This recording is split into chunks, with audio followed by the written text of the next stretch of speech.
UP crime alert news channel अपराध के सच में आपका हार्दिक स्वागत है। आइए नजर डालते हैं आज के कुछ खास स्वयं खबरों पर। खबर उत्तर प्रदेश के जनपद कानपुर नगर से।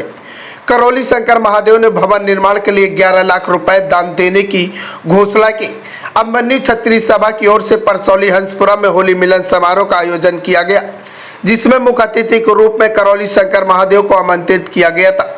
संस्था के कार्यों को देखते हुए करौली शंकर महादेव ने क्षत्रिय सभा के भवन निर्माण को 11 लाख रुपए देने की घोषणा की एवं परिसर में परशुराम की प्रतिमा लगाए जाने पर 5 लाख रुपए का चेक संगठन को दान दिया, जिसमें कि ब्राह्मण और क्षत्रिय की एकता का मिलास बन सके।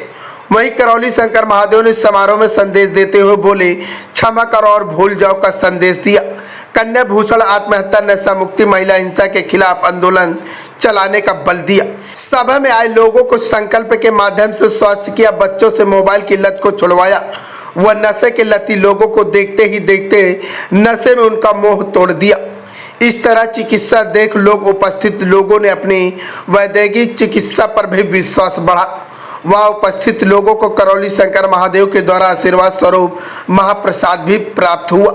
वहीं कार्यक्रम में मुख्य रूप से अध्यक्षता पंकज सिंह तोमर ने किया।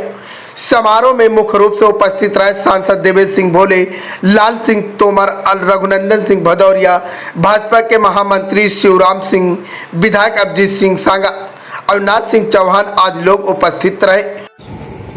जितने भी ग्रंथ हैं हमारे, चाहे जितने भी उपनिषद हैं, जितने भी ग्रंथ लिखे गए, आपने रामायण है, गीता है, जितने भी सब लिखे गए, पुराण है, शास्त्र है, अद्भुत है।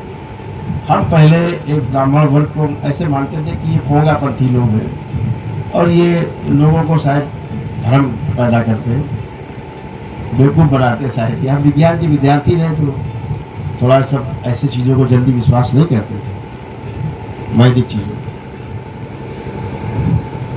तो ये सब चीज़ों में विश्वास नहीं होता था। लेकिन जब बाबा के संपर्क में गए और जब अनुभव होने लगे धीरे धीरे, तो समझ में आया इन शास्त्रों में, इन वेदों में, पुराणों में, उपनिषदों में, गीता में एक एक जो शब्द लिखा है ना, हीरे जैसा है।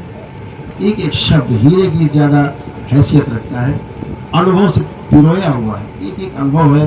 और उन ब्राह्मणों ने अपने कुल की कुल पूरी परंपराओं की परंपराएं पूरी खपा दी और क्षत्रियों के सहयोग से उसको समाज में लागू करा।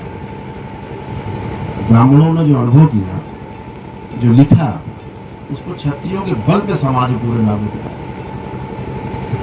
और समाज को दिशा दी, बड़ी दिशा दी।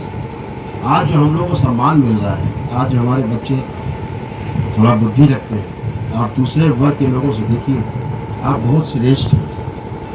ये ब्राह्मणों के नज़दीकी के कारण ही हम लोग इतना ज्ञान अर्जन कर पाए और ध्यान रहता है इधर ईश्वर की तरफ सबसे ज़्यादा। अगर कोई ध्यान रखता है तो क्षत्रिय कुल ही।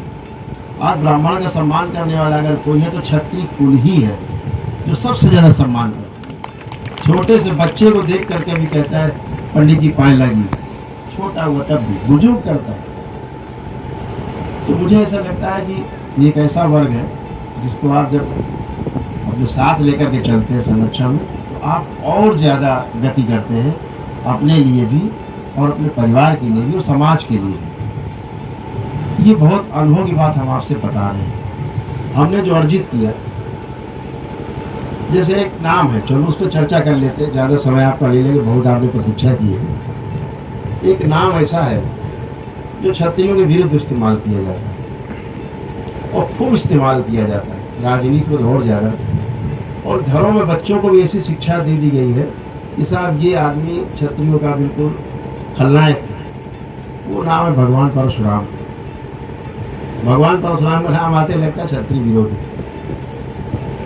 लेकिन हम अपने बच्चों से कहना चाहेंगे, जो अगली पीढ़ी है, बुजुर्ग तो हमारे तमाम समझते हैं, हम इस लायक नहीं कि वो समझा सकें, ज्ञान दे सकें, लेकिन जितना हमने समझा, शायद आप लोग अध्ययन किए कि नहीं, जाना कि नहीं, भगवान परशुराम के जो दादी थी ना, वो छत्री थी, छत्राणी थी, पता है आपको? दादी, सगी दादी। और भगवान परशुराम की जो माँ थी ना, वो भी छत्राणी थी। ये शायद आप लोग बात ना पता हो। और जिनको अपना सिरमौर आप मानते हैं, महर्षि विश्वामित्र, वो इनके जो पिताजी थे जमदग्नि ऋषि, परशुराम जी के सगे मामा थे। बताया आपने, विश्वामित्र की सगी बहन ब्याही थी। तो सत्यवती नाम था। ऋषि ऋचिक थे, उनको क्या, ऋचिक के फिर पुत्र हुए जमदग्नि। जमदग्नि के मामा थे, सगे मामा कौन थे? विश्वामित्र, जो हमारे सिरमौर हम लोग उनके मानते। ऐसे गठबंधन रहे हैं पौराणिक काल में हमारे पिछले के लिए, जिन्हें हमने भुला दिया है शायद, जिन्हें हम याद नहीं करना चाहते। इतने गहरे गठबंधन। शास्त्रों की शिक्षा भगवान परशुराम ने अपने पिताश्री से, अपने दादा ऋचिक ऋषि से प्राप्त की, और शस्त्र की जो शिक्षा है वो अपनी माँ से, अपने मामा विश्वामित्र से और भगवान शंकर से प्राप्त की। इसीलिए वो अजय थे, अजय हैं और हमेशा अजय रहेंगे। ये क्षत्रिय और ब्राह्मण की एकता के प्रतीक थे भगवान परशुराम, विरोधी नहीं थे, एकता के प्रतीक थे। और भगवान परशुराम वन मैन आर्मी थे, कोई साथ में नहीं, दूसरा आदमी। नाम था रामभद्र। भगवान परशुराम का असली नाम रामभद्र था, जो दादा ने उनका नाम रखा था, राम कहे जाते थे। भगवान शंकर ने हर्षा दिया था परशु, तो उनका नाम परशुराम। तो हमारे विरोधी नहीं। हम लोगों ने अज्ञानता में तमाम चीजें क्रिएट की हैं।